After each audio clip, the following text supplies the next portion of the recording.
Got late. This is Chapter 8, Interrogations, His and Hers, Monday, November 5th, 2007. The killer may have had the appearance of a friend. That is the hypothesis that is gaining ground, or at the very least that the girl opened the door without suspicion. That is by Corriere dell'Umbria. I'm falling to pieces, Amanda emailed to a Seattle buddy 3 days after Meredith's body was found.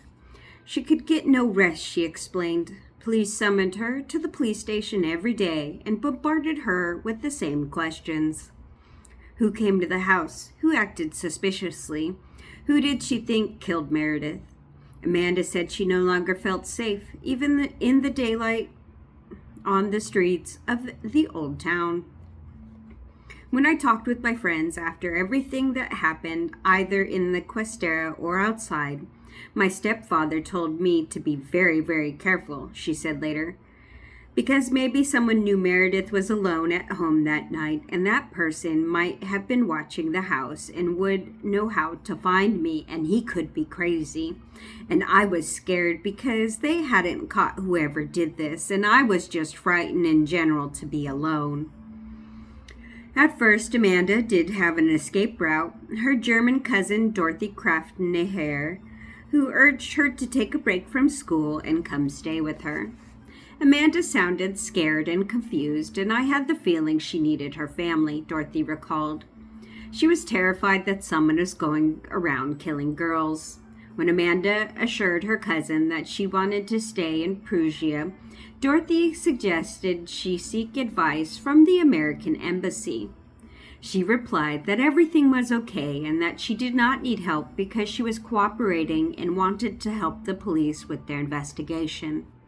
However, Amanda was now forbidden to leave the country because she was an important witness, a person informed of the facts. When she told Dorothy that, her cousin flew into a panic and urged Amanda to rush over to the American Embassy, where you'll be safe. By November 5th, Dorothy called Amanda half a dozen times on a wiretap line. Eavesdropping police discovered that the American girl had German relatives who could provide a safe haven. They'd also learned that the American Embassy might be involved and that Amanda's mother, Edna, would arrive the next day. So, if investigators suspected Amanda had anything to do with the murder, they knew that they had to act quickly. Amanda's friend DJ, John Shard, had heard nothing from Amanda since November 2nd when she missed their Skype appointment and left the Facebook message saying that her roommate had been murdered.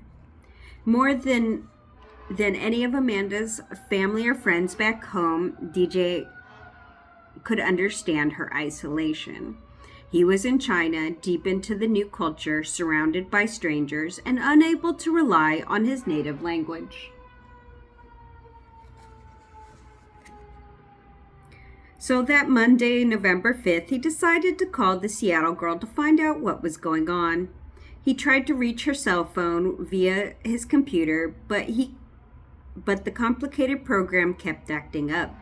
Finally, the call went through. Since Amanda was getting ready for class, Raffaele answered the phone. That was a disaster.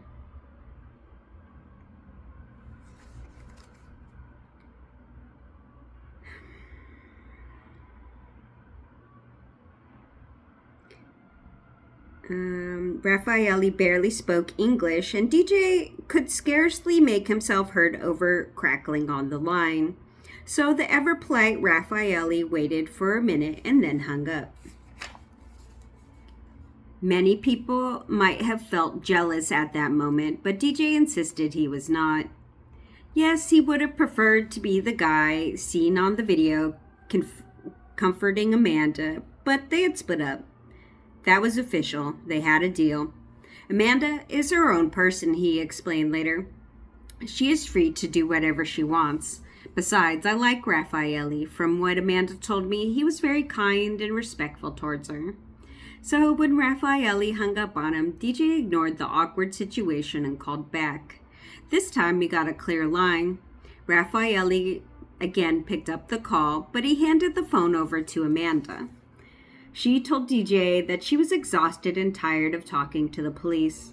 She was also afraid to stay in the flat alone or even walk the half block to the Corso Garibaldi to her class at the Sterini. So he agreed to stay on the phone while Amanda made the 5-minute trek. He continued talking to her until she reached the palazzo, rising over the Piazza Germana like a battleship. Then they said goodbye and she hung up. Nearly a year would go by before DJ heard her voice again. Although police would interpret Amanda's going to class as indifference to Meredith's death, Amanda said that she went hoping to achieve some normalcy, a wish shared by her 2 Italian roommates who both went to work that same morning. Amanda showed up for the Italian class around 9 a.m. She apologized to her professor, Anatola Nagiri, for having nothing better to wear than a blue tracksuit, and took her usual seat in the front row of an ornate classroom. Nagiri, an elegant woman with coiffed blonde hair, remembered the American as a polite pupil, diligent and active in class. She was punctual, the first to arrive, impressive because everyone knew she worked at Patrick's bar. She gave guitar lessons to a girl from Kazakhstan, and she was always punctual about that too. On November 5th, however, Nagiri noticed Amanda wasn't her usual bubbly self. She rested her head on her arms and looked very upset. Still, she managed to complete the class assignment to write in Italian a casual or formal letter to whomever they choose. Ciao, Mama, Amanda began her assignment, neatly printed on a lined notebook paper, explaining that she was writing to Edna despite knowing she would be arriving the next day because she didn't have the best of weekends. The British tabloid would castigate Amanda for not focusing on Meredith in this letter, but in it she clearly stated that she was a witness and not allowed to talk about the crime. She said that she would talk about her situation, locked out of her house with only her purse and one set of clothes, living with a friend near her old home and trying to figure out how to get her life back. As translated from Italian, I don't have a lot of clothes or any of my things. I have only what I had in my hands when the police ordered me to leave my house immediately after we found Meredith. I have nothing. I am without a plan, and often I feel emotionless. I only know that I am always nervous. I need to talk to my boss because I can't work at night anymore. I need to reconstruct my life, but I feel that I've forgotten how I lived before. I hope you will be able to help me. Maybe we can go shopping for some new clothes and you can meet my roommates. Perugia is truly a beautiful city, and I want to show you everything despite my situation. I would like to remain in Perugia. I know that you want me to come back with you to the United States, but I am not finished here. I am not afraid of Italy. I am not afraid of anything in particular. I am afraid because I am confused. What happened is a mystery to me.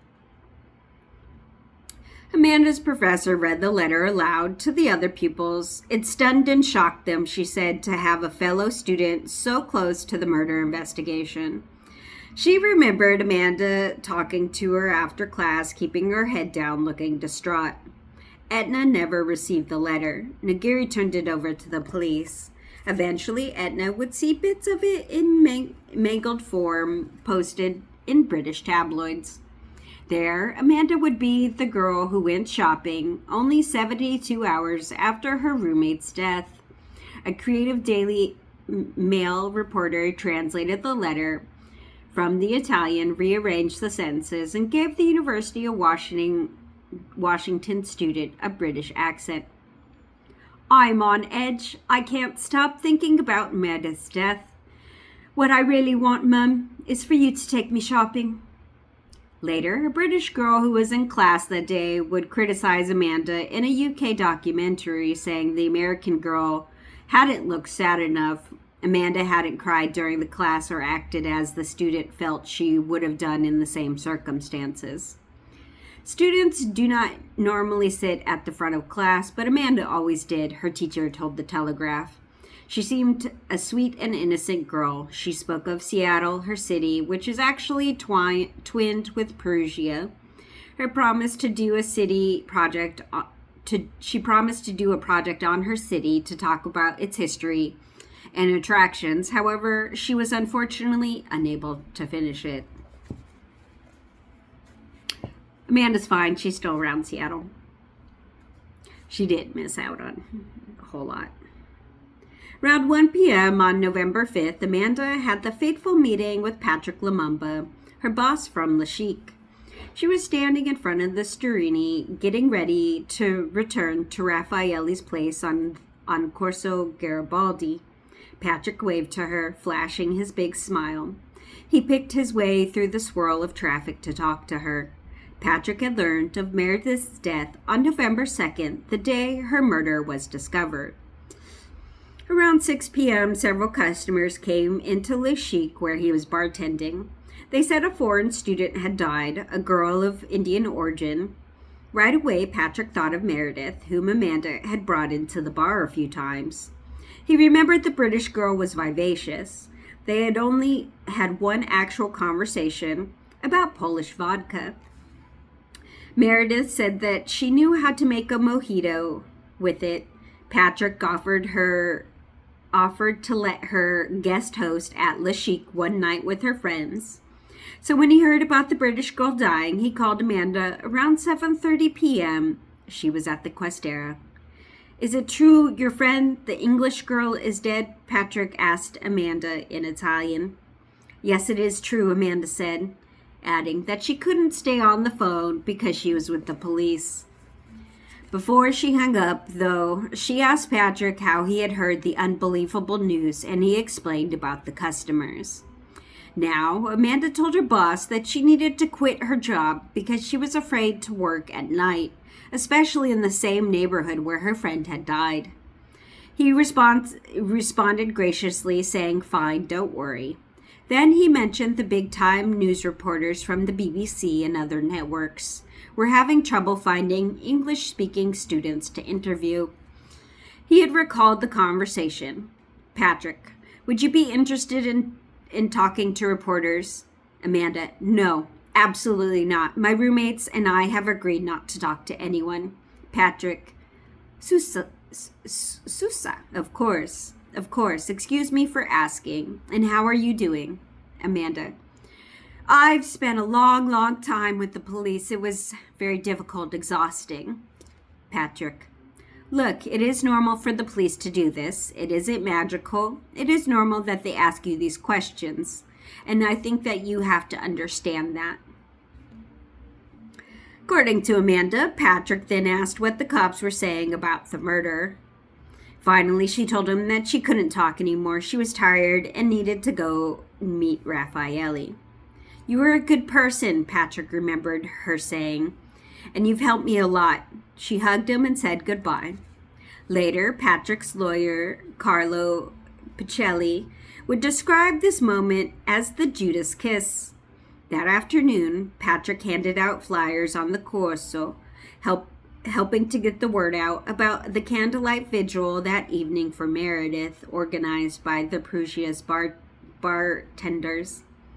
Meredith, I did not know her," he told Mrs. Gero the same day. "She certainly didn't deserve to die like this." He refused to give out Amanda's cell phone number, saying, "My conscience wouldn't allow that." He said she was shocked and unable to work in his club anymore.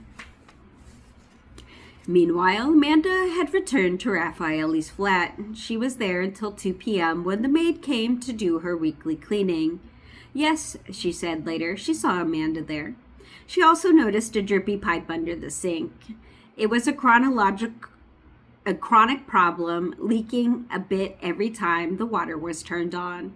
For that reason, Raffaele had installed a bucket under the sink. When the maid saw it, it was almost full of clear water. As usual, she cleaned the floor with Lysoform, a powerful detergent popular in Europe with a very strong smell. That night at 8 p.m., more than 100 mourners carried red votive candles down to the Corso to honor Meredith.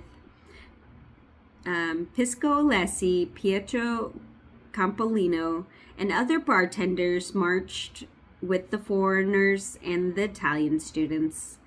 They brought a giant photo of Meredith to place on the church steps. With greatest love from all of your friends in Perugia, Adieu, Meredith, it read. The procession stopped at Fontana Maggiore. The leaders draped the giant portrait over the church steps where Meredith had often stopped to chat with friends. When everyone was in place, the students placed the glowing votive candles around the portrait. They clapped politely. TV cameras captured young women in winter coats and colorful scarves, holding on to each other, wiping their eyes. The stoic male students dressed in black stared at the ground. The mourners stood there for a long time, watching the candles glow while the video cameras rolled, repackaging the sadness for the nightly news. None of the college flatmates were pictured in the photographs. They were trying to stay away from the media. It was said that they wished to avoid a public spectacle. Not long afterwards, Agardo Giobbi from the violent crime squad of Rome sprang into action. A thin man with nondescript features, he was an important officer. He came to the station in preppy cotton shirts and khaki pants, looking like a Silicon Valley executive.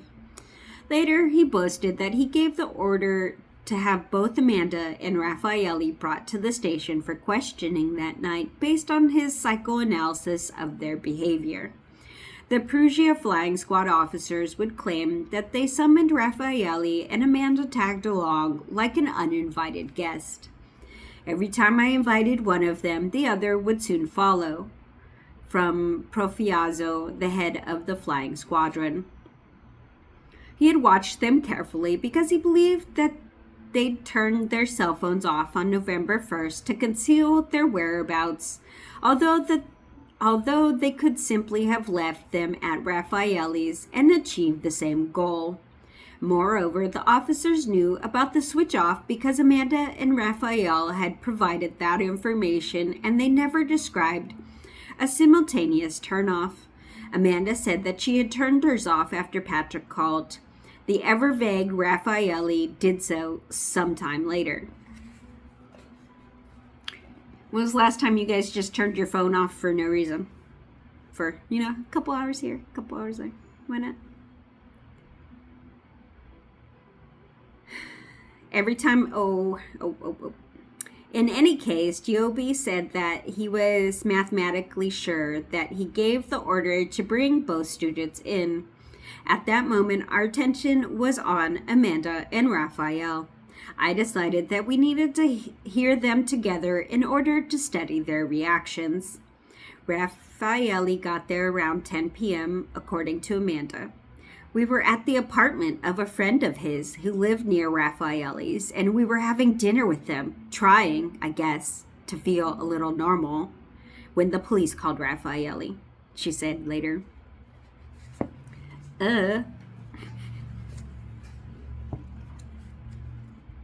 Raffaele asked for permission to finish eating before they came in, a request that didn't endear the couple to the offers, although they granted it.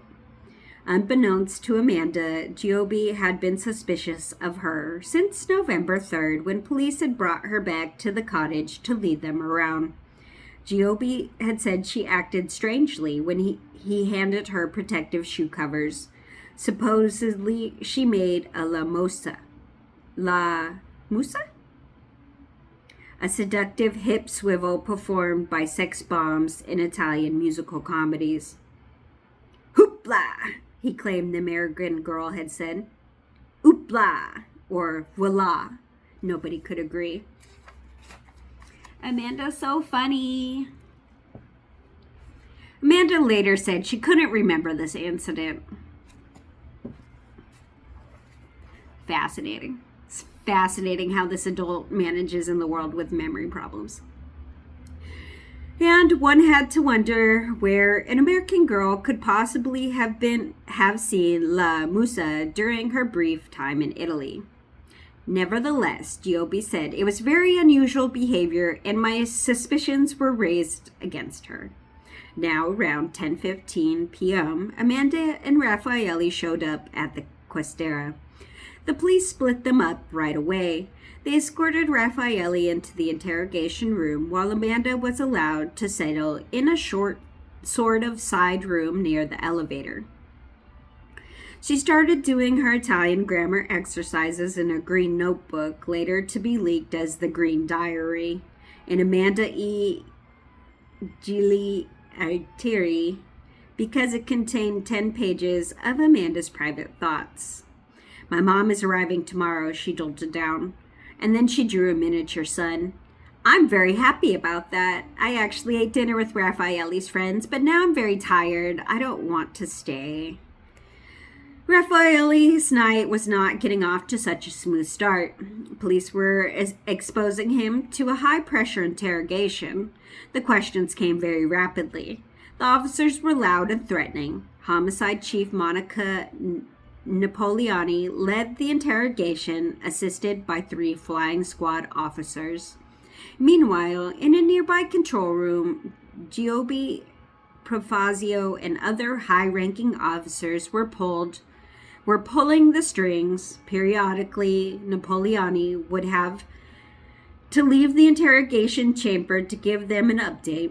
Prosecutor Giuliani Mangione was also kept in the loop since he was at the very top of the investigation, although he remained at home for an undisclosed number of hours.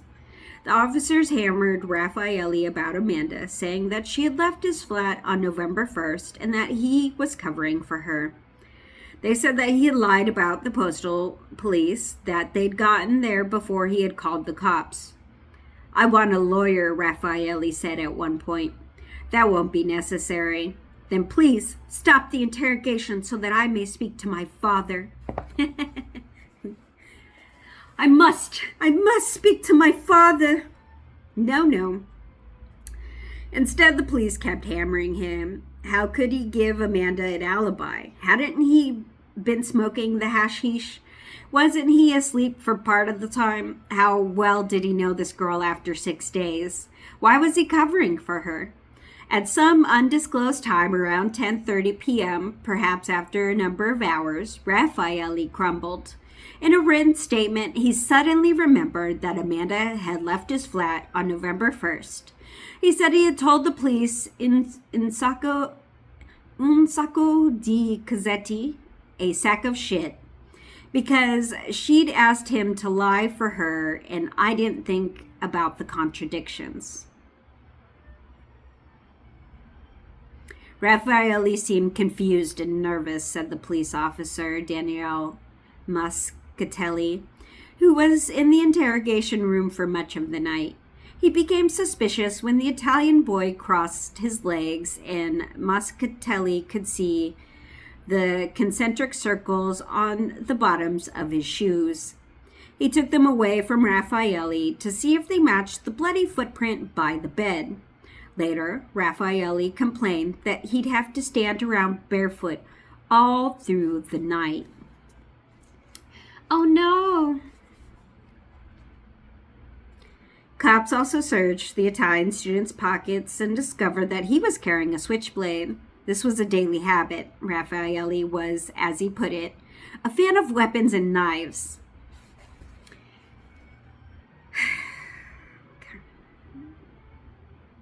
Pocket knives were, in Italy at the time, something of a fashion accessory, especially in the South, but even though his father had specifically warned him not to bring a knife to the station, Raffaele had scoffed, saying the police were too stupid to search him.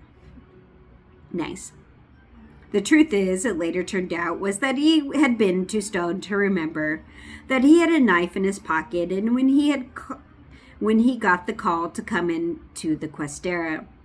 Now he gave the police the keys to his flat, saying they could check his computer and that they'd be able to see that he'd been on it when Meredith died. An officer did head over there, and did get on his computer. Later, Raffaelli's lawyers would contend that the officer could have accidentally deleted traces of the Italian student's computer use that would aid his alibi. Frank Sforza of Perugia Shock speculated on what would crumble the sheltered doctor's son and make him change his story. We don't know how or why they got him to do that. We can just imagine a typical dialogue in an imagined police station about your whereabouts for an imagined crime that evening. You can have been saying for 4 days that you were with your girlfriend at home, but maybe the 5th day they ask you, what have you been doing at home? And you may say that at one point you were sleeping, and they maybe tell you that so from that point on you didn't see your girlfriend. And maybe you answer that of course from that point you didn't see your girlfriend, you were sleeping, but you told them the right thing, and that from that point in the evening of the crime, you didn't see your girlfriend, just in an imagined example, among with many possibilities of how to stop covering for somebody. God, lawyers are so sketchy. Amanda, meanwhile, was not worrying about Raffaelli robbing her of an alibi. At 10:39 p.m., she had called Filomena on her bug cell phone, and police had listened in. Bella, Bella, Filomena called Amanda in her sweet bell-like voice in the final phone call before everything changed between them. Amanda told me that she was at the police station after having accompanied Solicito there, and she then asked if Laura and I intended to live with her again, and said that her mother was arriving and that she wanted to meet me, Filomena said later. Shortly afterward, Officer Rita Ficcara entered the Questera and saw an incredible sight. Amanda Knox, a University of Washington junior, doing a cartwheel in the Italian police station. Yes, a cartwheel right there in the hallway by the elevators. She did the splits as well. Nobody would ever agree on that. Let's see. Let's get it. Let's get it.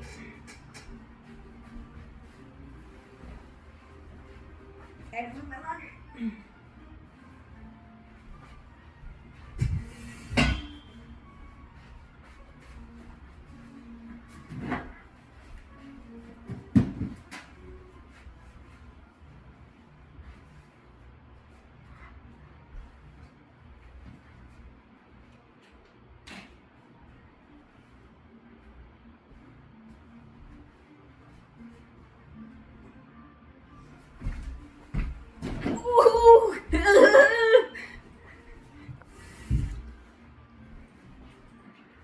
I have not enough room for that. I hope I captured my sad cartwheel. Just so you guys can see how disruptive that is. I used to be able to do backflips. Oh my gosh. I'm so frazzled. Okay. Ficcara was shocked. A short, tense woman with hard eyes and brown hair. She had spent many hours with Amanda over the past 4 days, questioning her, observing her behavior.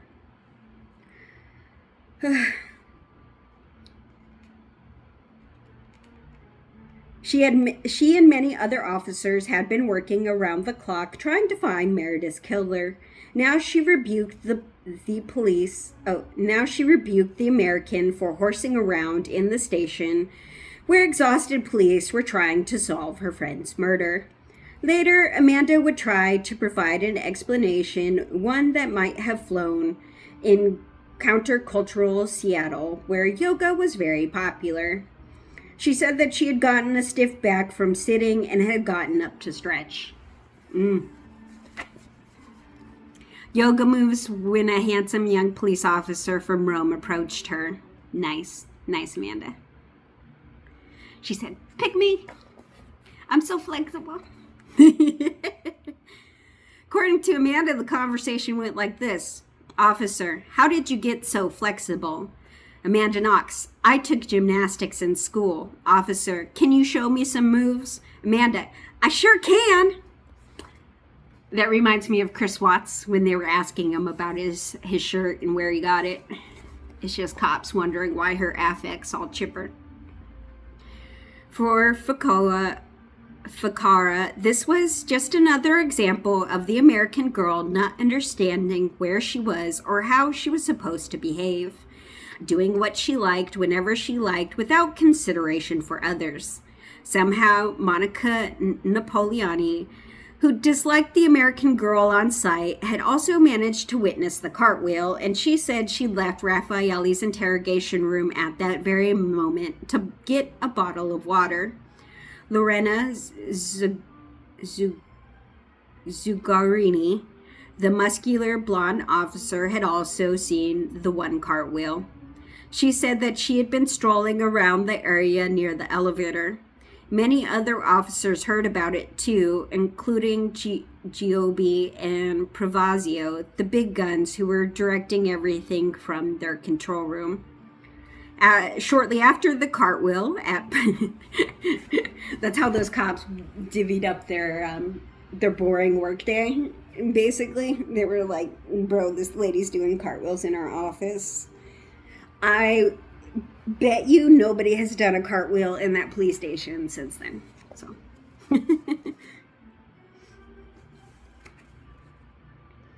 You like how I put my hair up after my cartwheel? I knew I was doing a cartwheel today. I was ill prepared. I'm not ready. Okay. Shortly after the cartwheel, at perhaps 11 p.m., Fakara and Zugarini joined Amanda at the table where she was doing her homework.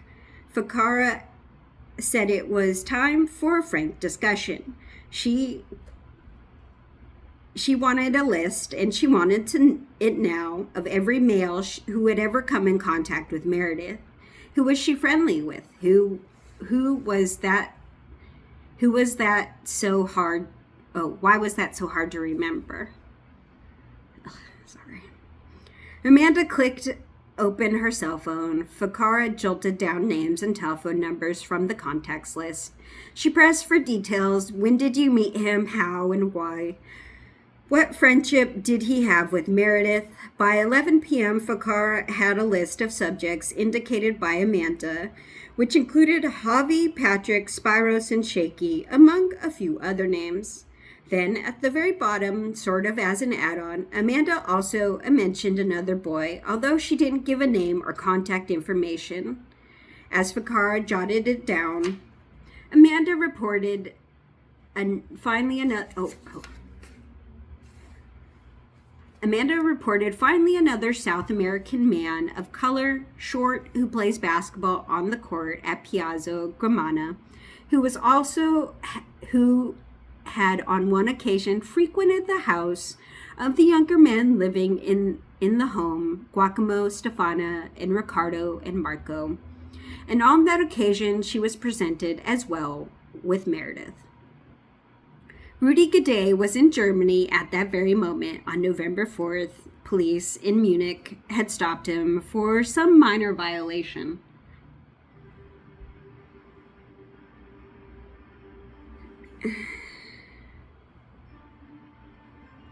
He had given them a false name, Kevin Wade, and they wouldn't let him continue on. Fakara did not follow up on these leads, nor did she let Amanda go back to her homework. The tough-looking officer worked for the Perugia Narcotics Squad. "You've not been honest about your drug use," she accused the American girl. "You lied about the marijuana." This was not guesswork, since Ficarra had access to the witness reports. Certainly Amanda smoked the occasional Spinello, but police usually didn't have a problem with personal use. They had enough trouble trying to catch dealers, Ficarra now wrote. Amanda is in the same circumstances of time and place, affirmed also that, contrary to what she said earlier, she had used a drug substance of type of hashish together with her boyfriend Raffaele. Of the latter, she claimed to know because he had confided in her that it was in the past that he had made use of cocaine and acid, but presently would admit himself to smoking. She also pointed to 2 problems of depression sadness from which Raffaele suffered. For the procurements of the smokes, Amanda reported that she had also turned to Laura, her roommate, who would act as a go-between with third parties. The 2 officers told Amanda that they were taking her to the interrogation chamber on the 3rd floor. At that point, Amanda said the police stepped up the questioning. They kept asking her to repeat her versions of the same things she'd been saying for days. What she and Raphael had done on November 1st, the night of the murder, how they had found the body the next day, and of course, who did she think the murderer was? She said she still didn't know. At 12:30 a.m., police interpreter Anna Donino entered the station. She had been in bed and she was called in, and since she lived in Lago Trasimeno, it had taken her an hour to get there. When she came into the room, she saw Amanda with the police officers, Ficarra, Zagari, and Ivano Raffo, a police officer from SEO in Rome. They were all in one place then to witness the key event. Ficarra insisted that Amanda produce her cell phone, read off all the text messages, and spill the goods on each one. Eventually, Amanda had been calm as long as she'd been talking about what she had done with Raffaele on the evening of November 1st, but Donino saw her break down over the text messages.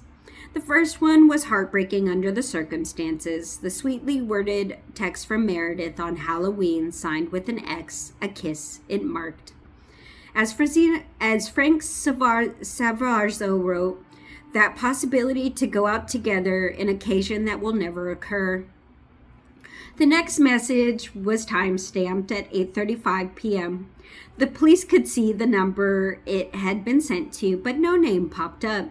They demanded to know who Amanda had sent it to. She said she couldn't remember. It was, of course, the text to Patrick. It said, "Okay, see you later. Good evening." "Who did you send it to?" Amanda shook her head. She deleted all her received messages, she later explained, keeping only the ones that she had sent. It's a weird fucking thing to do, Amanda.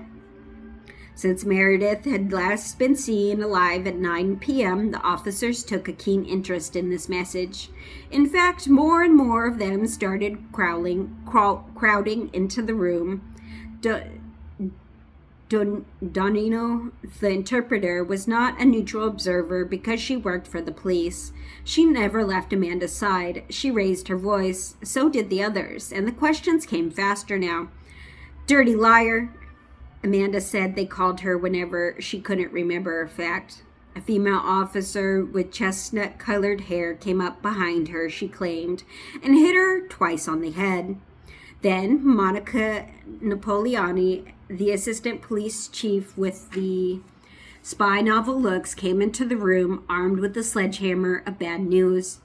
Amanda could forget about having an alibi, she told Ficarra. Raphael wasn't covering for her anymore. He had broken. Raffaele's new alibi began the same way as Amanda's, but then it took a drastic U-turn. Now he claimed that he wasn't with her all night because they had parted at 9 p.m. in the center. She had not returned until 1 a.m. Somehow he had forgotten that he had seen her by the Giovanna Popovic at his flat at 5:45 p.m. and 8:45 p.m. He had also invented an 11 p.m. phone call from his father that didn't exist. His new statement now read, I've known Amanda for 2 weeks. She's been sleeping at my apartment since the evening we met. On November 1st, I woke up at around 11 a.m. I had breakfast with Amanda and then she left. I went back to bed. I got to her place at 2 p.m. Meredith was there, but she left in a hurry about 4 p.m. without saying where she was going. Amanda and I went into town at 6 p.m. or so, and I can't remember what we did. We were there in the town center until around 8:30 or 9 p.m. At 9 p.m., I went home on my own while Amandaknox said she was going to Le Chic because she wanted to see some friends. That's when we said goodbye. I went home, I smoked a joint and had dinner, and I couldn't remember what time I ate. At around 11 p.m., my dad called on my home phone line. I remember that Amanda hadn't returned yet. I surfed the net for about 2 hours after my father called and only stopped when Amanda got back at about 1 a.m., I suppose. I can't remember what she was wearing or if she was wearing the same clothes on when she said goodbye before dinner. I can't remember if we had sex that night. Amanda sounds real memorable. For both Amanda and Raffaele, this was a disaster. He had left her unprotected from 9 p.m. to 1 p.m., the crucial hours. And who could give him an alibi now? Not Amanda. He'd already called her a liar and said she wasn't with him half the time. He'd also claimed that she had been on the phone with his dad at 11 p.m. on his landline, which would also be proven to be false. Napoleoni let Amanda know that Raffaele wasn't covering her anymore, wrote Sforza of Perugia Shock. He had betrayed her, she must think. She was legally naked at that point. She had no alibi, a presumed betrayal, that must have turned Amanda crazy. Giobbe, the Roman detective, had remained in the control room with Provazio, the head of Perugia's flying squadron. Giobbe was helping orchestrate the his and hers interrogation rooms. Though he never stepped inside those rooms, he didn't need to because the officers kept going back and forth. Everything that needed doing was being done. Now he could hear screaming from the rooms where the officers were interrogating Amanda. 2, 3, 4 officers, maybe more. This was the start of a new mystery. What happened in those twin interrogation rooms that night? Why had Amanda's boyfriend turned on her? Why did she scream? Give us a name, the police shouted at Amanda. You know a name, give it to us. Amanda sobbed. He's bad, she allegedly said, and then she gave them a name. Okay, bye.